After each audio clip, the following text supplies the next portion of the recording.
coordenadora do Observatório de Justiça Ecológica da UFSC, e a convite do Jus Animalis eu vim falar um pouco sobre a representação dos animais no marketing, no jornalismo e na mídia em geral. Bem, o ano era 1999, eu estava na versão final da minha tese de doutorado, quando eu me deparei com o livro do fotógrafo italiano Oliviero Toscani, intitulado A Publicidade é um Cadáver que nos Sorri. A tese era de que a publicidade estava morta, mas continuava sorrindo. No entanto, eu logo fiz uma outra leitura daquele título, porque ele era um resumo literal e perfeito das propagandas de carnes e laticínios, nas quais animais criados e abatidos para o consumo humano, ou seja, seres sencientes torturados e mortos, apareciam sorridentes e felizes nas imagens. Dali para frente, então, eu comecei a observar com mais atenção de que forma a mídia representava os animais, já que esse setor é muito importante em termos educativos, ou seja, de formação de valores, no sentido lato.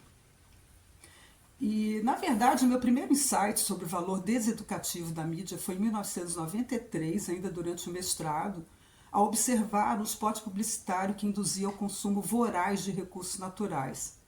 O anúncio configurava um caso típico de aprendizado incidental, que é aquele que acaba influenciando mais a formação de valores do que as diversas modalidades de ensino que visam explicitamente a esse fim. E como vivemos num caldo cultural extremamente especista, ficou evidente que a educação, seja ela formal ou não faz senão disseminar e respaldar os valores hegemônicos da nossa sociedade, entre os quais o especismo. No caso da grande mídia, isso é feito por meio de conteúdos tanto explícitos quanto latentes, e inclusive por conteúdos que são, digamos, meramente informativos. Isso acontece também porque a mídia ocidental é, segundo Donella Meadows, superficial, não traz contextos históricos ou implicações de longo prazo, tem pouca tolerância com incertezas, ambiguidades, complexidades, adora o conflito, certo versus errado, e é dominada por publicidade e interesses econômicos de consumidores e mercados mundiais.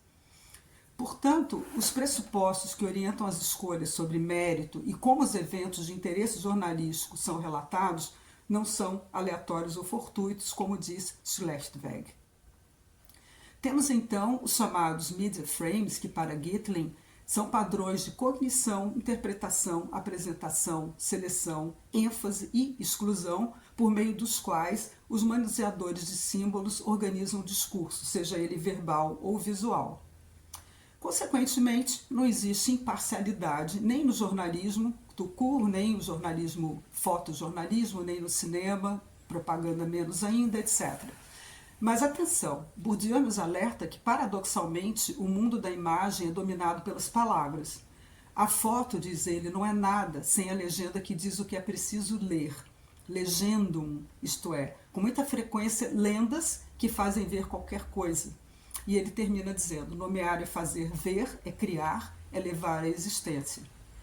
Com relação à televisão em especial, há uma predominância de valores egoístas e egocêntricos, em detrimento dos altruístas, nas palavras de Karl Popper e John Condry. E, de fato, a televisão participa de um processo de educação de alcance gigantesco, só que a maioria dos profissionais desse setor não se dá conta disso. Na minha jornada nessa área, analisei matérias que envolviam desde bovídeos, leões, cães, cavalos, perus, até ursos pandas.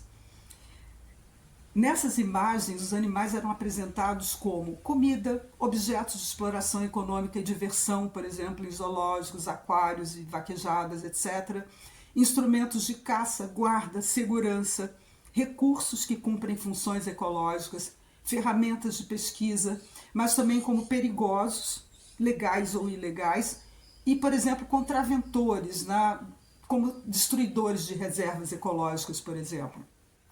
E, por fim, como objetos de desejo e símbolos de status social, mas raramente como seres sencientes de valor intrínseco e sujeitos de uma vida, como disse Tom Regan.